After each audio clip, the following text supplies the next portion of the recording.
Hey y'all, hey. So in this video we are going to go over our May budget review. Did the things I projected, did they actually match up in the reality of living life? Y'all know how it is. We can make our best plans and then life happens. So let's check it out. But before we begin, I'm in a little bit of a different environment. I'm actually at my house that I own in Maryland that's being rehabbed after the great eviction debacle. And we're not going to be doing a tour or anything like that. All of those videos soon come. But I just wanted to say that these are the steps that I'm sitting on. With carpet and paint.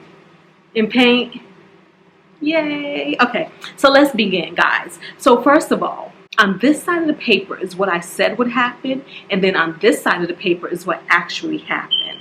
If it's highlighted in pink, it means I did better than expected, and if it's highlighted in blue, I either did a little bit higher than I expected or I didn't budget for it at all. Let's have a conversation. For the month of May, I projected that I will bring home $12,138. I actually did a little bit better and brought home $12,326. This is after all payroll deductions, and this is what hits my bank accounts, okay? So from that, this is what I decided to do. HOA, $105. The gas bill, I projected $133, and it actually came in a little lower at $88. Electricity, $181, it came in at $187. I didn't highlight this because that little bit of a difference, it just isn't that deep. Cell phone, for 3 phones, $219, and it actually came in at $222. Internet service, and this is for the fastest speed internet that my area provides, $85. Security system, $54. And then the lawn service, another thing that came in a little higher. I said $125 because that's what it was the previous year. This was my first bill of the season, and it came in at $135. And he said it's because to help cover, the rise in costs of things these days. And that's understandable because my lawn guy actually lives in Alexandria, Virginia, and I'm way out by Dulles Airport. So it's a commute, y'all. So that's okay. Housekeeping, $175. Insurance, and this is for this is still for 2 cars. And this is for somebody else's insurance I pay, and this is also for my house insurance. But soon come, I think we'll see it in the June budget, I believe. The insurance goes down because the 2 cars is now 1 car. I was actually paying another insurance for somebody else. So actually there was 2 insurances for somebody else that I pay, and that car is now dropped off of my policy because we actually gave that car to one of my nephews. So that price is still $386. Easy Pass, I said $30, and it actually came in at $70. Now, when I see something like this, the fact that Easy Pass was replenished twice in a month, I then will make an extra effort to actually not use the toll roads because I know that I'm using the toll roads more than I normally do. And so that's what that teaches me watching that bottom line. Rental electricity, I said $50, and it actually only came in at $21. That's for this house right here, and y'all might hear sound in the background because we have the AC running because it's a little warm up in here. I just got here, so before getting to work I was like, let me make these videos while the light is still light outside. Subscription services, $43, and that is for Netflix, that is for YouTube Premium, and that is for, what else is that for? vidIQ, which I actually do need to cancel. I'm only paying $10 a month for vidIQ, but y'all, I really don't use it at all. Like now that I was paying $50 a month before, but now that I'm paying even less, I don't even use it at all. What vidIQ offers for free is really all I really need, honestly. In these next three categories, I try to do what I call mindful spending. Much like Easy Pass, I kind of look at my analytics, I kind of look at where I'm trending, how much am I spending on things, where am I, and that will inform how I close out the month, whether I need to back off of buying food, whether I need to eat from my pantry, whether I need to stay out of stores, okay? Because I know when things are super high, but then I also know when I'm doing well. On average, for food, I usually spend about $300 a month, right?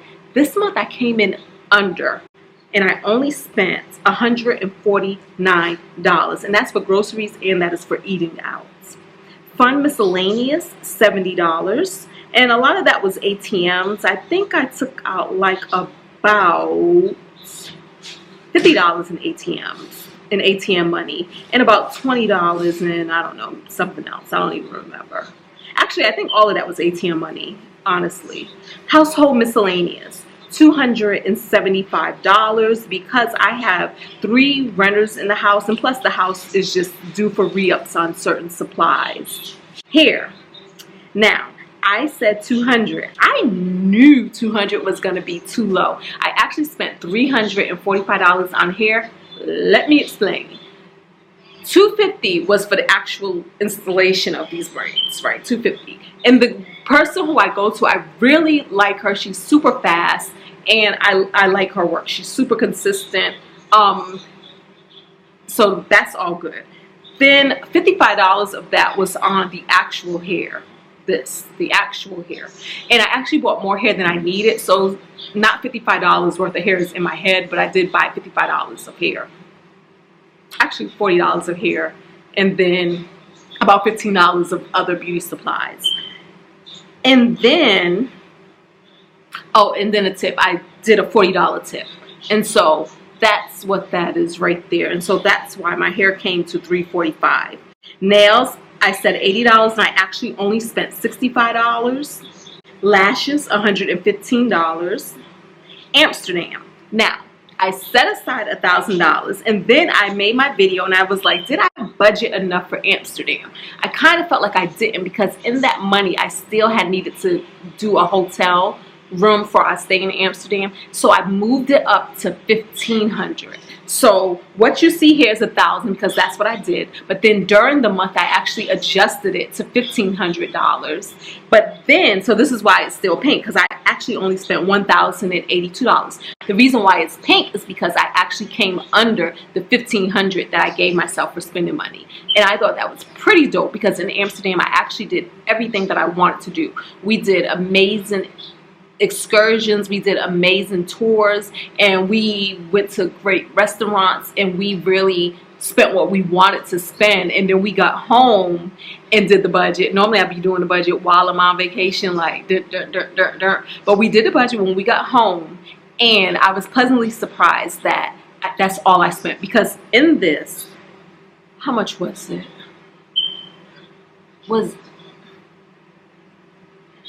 I feel like it was like about $591. $591 was for the hotel. So $591 was for the hotel, and then the rest went to the eating, the drinking, the excursions, the museums, the canal rides, all of that stuff. If you guys are ever interested in seeing the Amsterdam vlogs, which won't be coming out anytime soon, they will actually be coming out on my other channel, Sitting in a Tree, me and my boyfriend's channel, and all of my travel videos will now be over there. So if you're not subscribed over there, think about subscribing. We would love to have you. We really would. Okay, 401k, $1,580. HSA, $200. Savings, I said $1,275, and I actually did $2,016. And the reason for such an odd number is because what I do is at the end of the month, I see what I have left over not spent, and I usually divvy that up to long-term goals, and those long-term goals will be either my savings and or my house, okay? Paying off my main home is a big priority of mine, a big long-term goal of mine. And so that's where all of my extra money goes. And so that's why $2,016 went to savings. And that's also because the reason why it went there versus the house versus extra on the mortgage is because I have some big expenses coming down the pipeline with the house. A lot of you have heard about it with the wood that I have to have replaced and things that I have to have painted and things like that. And so therefore I'm just beefing up my savings account even more to handle those bills when those bills come due. Mortgage is $1,536, and then the extra mortgage, I said $3,000, I'm actually only sending $2,507. In blue, we also have the rental water bill, which came in at $60, and then I also had a timeshare fee for a late booking registration at $35.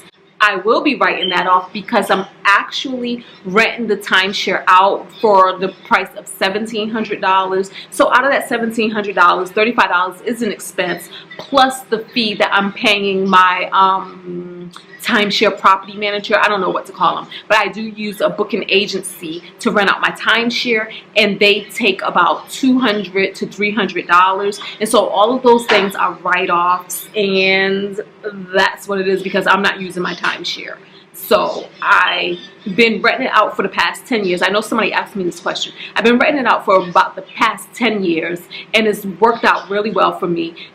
I don't really make money from it. What I really do is what I'm really able to do is just write up some more business expenses, like when I go to and from Virginia Beach every now and again to check on my property, because I do get a legal tax form, a legal 1099 that I have to submit to the IRS for the money that I make on this property.